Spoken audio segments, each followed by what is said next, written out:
વક્તા કેવા હોવા જોઈએ? કામ દ્રષ્ટિ કે ભોગ દ્રષ્ટિથી રહિત હોવા જોઈએ. જે કેવલ અને કેવલ દેવ દ્રષ્ટિ રાખે એવા વક્તા હોવા જોઈએ. ધીર ગંભીર હોવા જોઈએ. જેને દ્રવ્ય કે કીર્તિનો મોહ ન હોય એવા હોવા જોઈએ. દ્રષ્ટાંત કુશળ હોવા જોઈએ.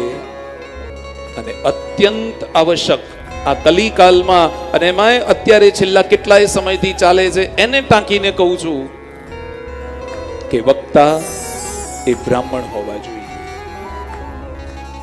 ગમે તે વ્યક્તિ કથા કરે એ ન ચાલે. ગમે તે વ્યક્તિ સત્સંગ કરે, ભજન કરે, ધૂન કરે, કીર્તન કરે, અન્ય પાઠ કરે, ગરબા કરે, એ બધું જ ચાલે. પણ વ્યાસાસન ઉપર બેસવાનો અધિકાર માત્ર ને માત્ર બ્રાહ્મણને છે, બીજા કોઈને નથી.